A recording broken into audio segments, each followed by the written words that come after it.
Nah, sobat semuanya, kita balik lagi masih bersama dengan Pak Lurah Sigit. Saya masih penasaran ini Pak. Kalau untuk Nogososro itu kan yang terkenal itu kan ini di Mojopahit. Nah, sementara untuk video yang apa sebelumnya kan kita mereview dari Nogososro Cirebon. Kalau Pak Lurah sendiri kira-kira punya nggak untuk Nogososro yang Mojopahit? Mojopahit. Alhamdulillah ternyata saya punya untuk tenaga Mojopahit, karena sebelumnya saya mahari waktu itu dari sesepuh dari Solo. Sesepuh Solo, oke. Dari istilahnya itu kerabat kantor Solo. Keraton Solo. Iya. Keren Kita sekali. nggak berani ngomong seseorang ya, karena itu menyangkut Privasi. Nah, dia bilang waktu itu dari istilahnya itu apa ya? Silsilah jalurnya. Enggak, dapat dari penyambung lah, istilahnya orang keduanya itu dibilangnya adalah tangguh Mataram Sultan Agung. Tapi Mataram Sultan Agung. Nah, ternyata lama saya teliti dari karakter pembesiannya dan bentuk jenis pamornya itu kayaknya kok gak cocok gitu loh dari beberapa tangguh Sultan Agung yang saya punyai. Nah, akhirnya saya pergi ke Sragen untuk Sertifikasi sama yang lebih ahli. Nah, alhamdulillah ternyata di tangguhnya itu dia menjamin ini adalah tangguh Mojopahit. Tangguh Mojopahit. Jadi Pak Lurah Sigit awal ini memiliki ditangguhkan Mataram Senopaten, tapi ada ini Sultan Agung. Oh, Sultan Agung agak artinya kurang pas gitu. Iya, karena dari ciri pembesiannya itu gak cocok. Gak cocok gitu ya. Oke. Karena untuk Mojopahit kan tempanya itu matang tempaan dan memang bilanya itu ulen. Bilanya ulen. Untuk Sultan Agung kan karena jenis pembesiannya maupun jenis tempanya itu mungkin pada saat zamannya Sultan Agung kan zaman-zaman untuk penaklukan kerajaan-kerajaan di sekitarnya dan zaman-zaman masih perang, sehingga agak terkesannya itu dari bahannya itu nggak seperti yang dari Jawa Timuran. Gitu ya. Iya. Karena memang kalau untuk Sultan Agung itu kalau boleh dibilang sobat semuanya, ini adalah masanya masa-masa banyak peperangan gitu ya. Peperangan, mulai penaklukan kerajaan di sekitar maupun perang melawan Batavia. VOC pada tahun 1700-an. Nah, itu sobat semuanya. Jadi untuk pembabaran sebuah tosan aji itu pun juga dipengaruhi oleh keadaan saat itu. Iya. Gitu nggih. Iya. Kalau untuk ini keadaannya aman gitu, untuk pembabaran pusakanya itu besinya juga besi pilihan, pamornya pun ibaratnya orang membuat itu nggak tergesa-gesa gitu Pak. Betul. Gitu, seperti itu semuanya. Nah, kita akan mencari melihat bagaimana sih dari keris Nogososro Mojopahit itu. Sebelum kita membuka dari kerisnya, coba saya akan membaca dulu untuk sertifikasinya ini sobat. Nah, ini adalah sertifikatnya. Jenis pusakanya adalah keris Luk 13 lagi Pak. 13 lagi. Keren sekali. Untuk panjang bilahnya 35,5 dan dapurnya adalah Kinatah Nogososro Luk 13. Pamornya pedaringan kebak, dan untuk tangguhnya ini tangguh Majapahit, dan untuk auranya masih berkisar pada hal kewibawaan. Nah, ini adalah untuk Simo Barong dan juga untuk Nogososro ini memang berkisar pada hal kepangkatan seperti itu mungkin. Oke, untuk kerisnya yang mana Pak? Ini. Keren sekali. Amin. Coba kalian amati ini sobat. Untuk pendoknya sendiri, namanya pendok apa ini Pak? Ini pendok bunton. Pendok bunton dengan Surakarta dengan hiasan permata. Permata.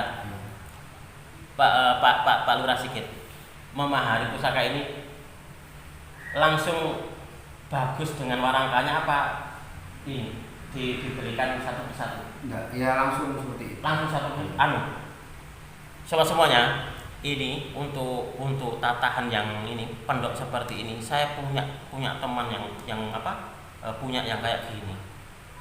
Itu mahalnya ternyata masuk di jutaan. Iya.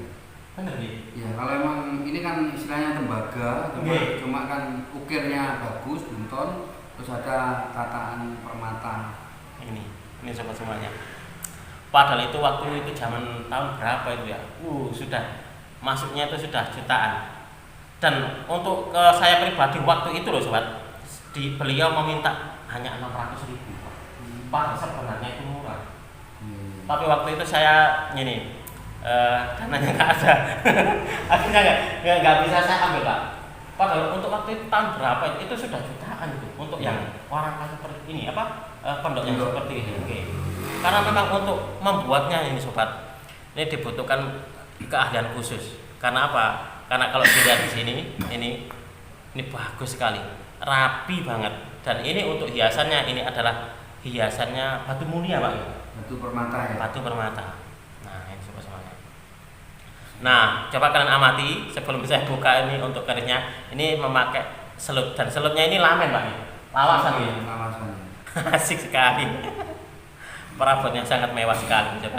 Coba kita akan membuka kerisnya seperti apa. Boleh Pak ya?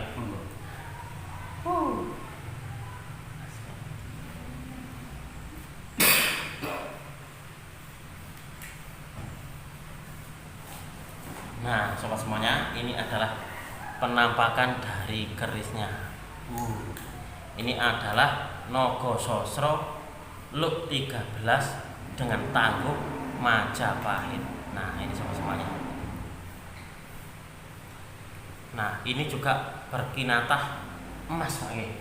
Berkinatah emas. Nah, kalau kalian lihat sobat semuanya, antara bilah yang sini ini sama baliknya ini berbeda. Kalau yang ini dia kinatahnya ini adalah kijang. Menjangan apa kijang Pak? Menjangan. Nah, ini. Dan untuk di baliknya ini semacam kayak semburan kayak api gitu nih. Banaspati. Apa itu? Ini masuk ya, lulu banaspati. Oh, berarti ini simbolisasi dari Banaspati. Iya. Ada ini Pak, ada filosofi apa yang tidak disampaikan kalau melihat sudut ini? Ya memang sudah pakemnya seperti itu. Yang mencipta itu yang satunya itu menjangan, yang satunya adalah seperti Banaspati. Banaspati ya istilahnya ya kesan miliknya itu aja.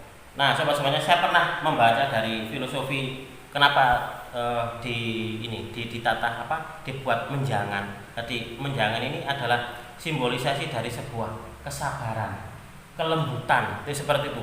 Di balik wingitnya, di balik kerasnya naga, di balik kerasnya katakanlah mungkin ini Banaspati, ada sisi kelembutan yang akan disampaikan oleh empu kepada pemiliknya. Jadi seperti itu. Betul nggak kira-kira Pak? Ya, setidaknya seperti itu, Bang. Jadi karena biar kesan miliknya itu lebih ditentramkan dengan menjangan yang terkesan darah lurus dan menyabar. Karena kalau keris-keris dengan dapur Nogososro seperti ini sobat, ini adalah kalau boleh dibilang ini adalah agemannya para pemimpin. Jadi seorang pemimpin itu harus tegas, gitu Pak. Karena untuk mengayomi masyarakat. Tapi di samping di sisi tegasnya tadi, di sisi kerasnya tadi, ada sifat yang namanya lemah lembut, mengayomi. Seperti itu Pak. Ini cocok sekali nih diagem oleh Pak Lurah Sigit. Beliau kan seorang kepala desa. Asik sekali nih sobat. Coba kalian amati nih. Wah, keren sekali nih. Nah, ini adalah untuk tangguhnya adalah bertangguh Mojopahit. Dan ini awalnya Pak Lurah Sigit pun waktu itu ditangguhkan oleh pemiliknya Mataram Senopati. Mataram Sultan Agung. Oh, Sultan Agung. Pak Lurah Sigit ini agak kayaknya bukan gitu ya. Dan akhirnya setelah disertifikasikan ternyata ini masuknya di tangguh Majapahit sobat semuanya. Dan ini adalah koleksi yang sangat langka sekali sebenarnya ini. Keren sekali. Asik. Biar dipegang sendiri oleh Pak Lurah.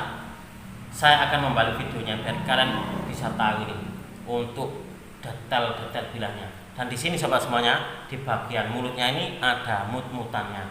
Dan apakah ini juga intan, Pak? Inten. Intan juga. Berarti apa ya?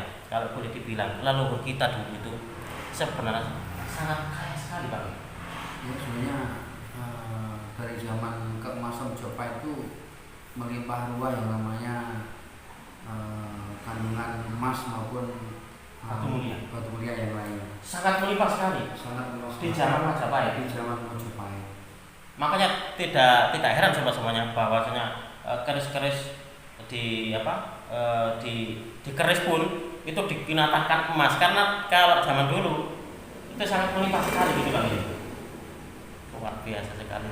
Saya juga pernah ini membaca dari sebuah berita, Pak. Bahkan sampai bokornya itu juga ada yang dari emas murni gitu. Ada kayaknya. Wah, keren sekali. Ini sobat semuanya, betapa kayanya leluhur kita zaman dahulu. Amin, Pak. Nah, sobat semuanya, ini adalah penampakan dari kerisnya. Nah, ini adalah kalau menurut dari Pak Lurah, ini adalah simbolisasi dari Banaspati, Bang ya. Iya. Nah, ini. Kalau untuk baliknya adalah menjangan. Nah, ini adalah bentuknya dari nogonya, dan di bagian mulutnya ini sobat semuanya, ini ada permatanya atau intan kalau di sini. Nah, keren sekali ini. Looknya luwes, pembersihannya juga lumer gitu nggih. Ya. Keren sekali. Ini warangkanya Nah, ladrang, warangkanya kayu sendiri. Nogosari. Benar.